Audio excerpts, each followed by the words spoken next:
Hello बच्चों, तो अब हम डिस्कस करेंगे इक्विलिब्रियम चैप्टर का क्वेश्चन नंबर 40, जहां पे हमें क्लासिफाई करना है the following species into Lewis acid and Lewis bases and show how these act as Lewis acids and bases. ठीक है, तो सबसे पहले तो हमें ये पता होना चाहिए कि जो लुईस कॉन्सेप्ट है वो किसके बेसिस पे है। So it is based on electrons. तो वो जो कि इलेक्ट्रॉन्स को एक्सेप्ट करते हैं उनको हम लुईस एसिड कहते हैं, जो इलेक्ट्रॉन्स को डोनेट करने की टेंडेंसी रखते हैं उनको हम लुईस बेसिस कहते हैं। तो अगेन आप भी ऐसे कोई स्टूडेंट है जिनको दिक्कत आती है ये समझने में कि लुईस थ्योरी क्या कहती है, अरहेनियस थ्योरी क्या कहती है, ब्रॉन्स्टेड लोरी थ्योरी क्या कहती है, तो उसके लिए आपको मैंने एक ट्रिक बना रखी है। तो जिसके लिए आप ट्रिक इक्विलिब्रियम करके एक प्लेलिस्ट है मेरी, वहां पे आप जा सकते हैं और उस जो ट्रिक है उसको एक बार देख सकते हैं। So I think that will be helpful for you, और आगे बहुत लंबे टाइम तक आपको ये याद रहेगा।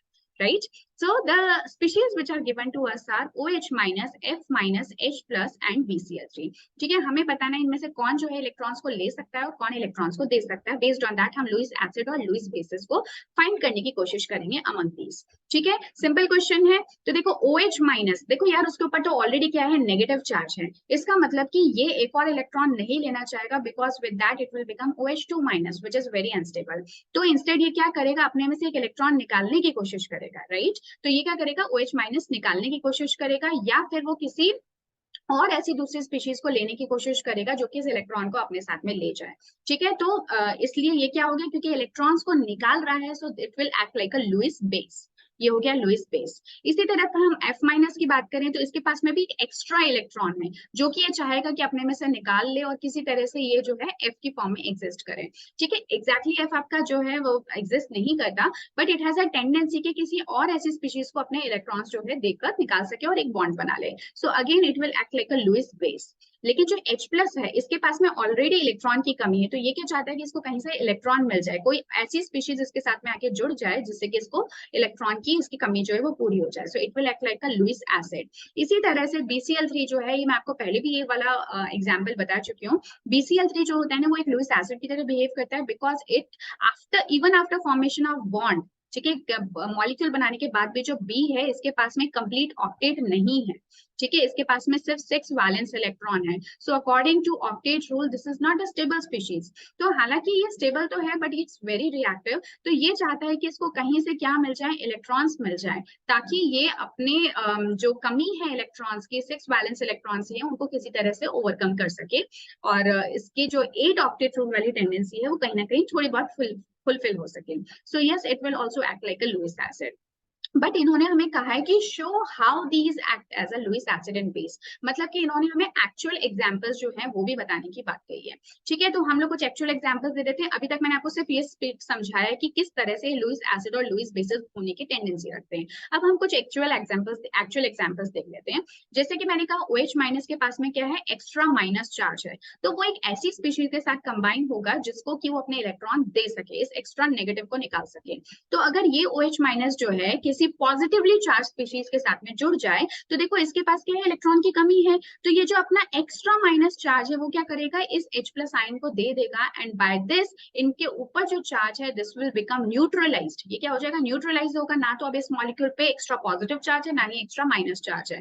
तो इस तरह से OH माइनस ने अपने इलेक्ट्रॉन्स देकर हाइड्रोजन को न्यूट्रलाइज कर दिया और एक साथ में बॉन्ड फॉर्म कर लिया which you call as water. ठीक है, इसी तरह से F माइनस की बात करें तो इसके पास में भी क्या थे, इसके पास भी थे एक्स्ट्रा इलेक्ट्रॉन जो कि इसको कहीं ना कहीं निकालने थे।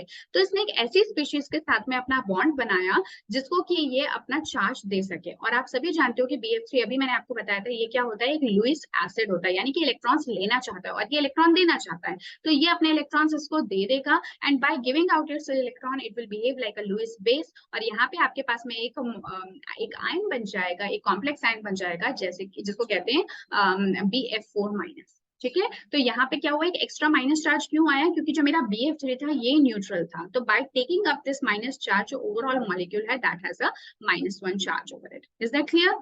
ठीक है, जबकि वहां पे वो न्यूट्रलाइज हो गया था। इसी तरह से अगर हम बात करें, ये हो गया F माइनस। अब अगर हम H प्लस की बात करें तो लेट्स से कि अगर मैं बात कर लेती हूँ अमोनिया की और H प्लस की। अब H प्लस के पास में क्या है, इसके पास में इलेक्ट्रॉन्स की कमी है, इसको कोई एक ऐसी स्पीशीज से कंबाइन होना है जिसके पास एक्स्ट्रा इलेक्ट्रॉन्स हो। आप चाहे तो OH माइनस का एग्जाम्पल भी ले सकते हैं इन ऑर्डर टू से H+ is a Lewis acid. ठीक है, तो यहाँ पे ये जो अमोनिया है it will give away its electron to H+ ion, तो क्योंकि H+ आयन क्या कर रहा है, इलेक्ट्रॉन से ले रहा है, so that's why it's a Lewis acid. ठीक है, और लेने के बाद में ये क्या बन जाएगा, NH4+, because ammonia is neutral, तो जो भी कुछ चार्ज इस मॉलिक्यूल के ऊपर आएगा that is because of H+ ion. ठीक है, ये बिल्कुल वैसा ही है जैसा कि हमने इस वाले केस में देखा था।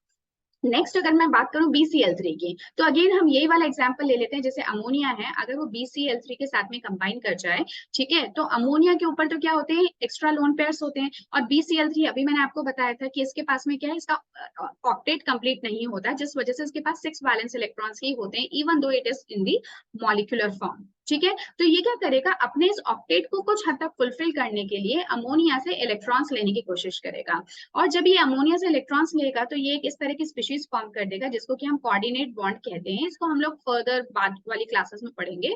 ठीक है, इसको इस तरह से शो किया जाता है। ओके, तो एक तरीका तो ये है शो करने का, और एक और तरीका होता है कि आप इसमें कैसे दिखा सकते हो, क्योंकि NH3 अपने इलेक्ट्रॉन्स दे रहा है so this will become positively charge, और BCl3 क्योंकि इलेक्ट्रॉन्स ले रहा है so this will become minus charge. तो ये भी एक तरीका है दिखाने का, ये भी एक तरीका है, दोनों में से आप कुछ भी यूज कर सकते हो। बट कहने की बात ये है कि क्योंकि BCl3 इलेक्ट्रॉन्स को ले रहा है so this will be acting like a Lewis acid. तो जो भी कुछ आप लुईस एसिड या लुईस बेस बताते हो that is always with respect to कि वो इलेक्ट्रॉन्स को ले रहा है कि दे रहा है, बेस्ड ऑन दैट। ठीक है, इसके लिए आप बहुत सारे एग्जांपल्स है, नॉट दिस वन, बहुत सारे एग्जांपल्स है जो कि आप अपने हिसाब से चूज कर सकते हैं। सो आई होप कि आपको ये जो क्वेश्चन नंबर 40 है ये बहुत अच्छे से समझ में आएगा, which is based on Lewis theory. और लुईस थ्योरी किसके रेस्पेक्ट में, it talks in terms of electrons. So yes, this was all for question number 40। और अगेन जैसे कि मैंने आपसे कहा कि आप ये जो प्लेलिस्ट है इसको जरूर चेक कर सकते हैं, अगर आपको एसिड बेस थ्योरीज, कौन सी थ्योरी क्या बोलती है एसिड और बेसिस के बारे में, वो समझने में कहीं पे भी दिक्कत आती है या याद रखने में दिक्कत आती है, so you can go for it. So yes, this was all for question number 40, and I will see you in the another video with another question. Till then, take care and goodbye.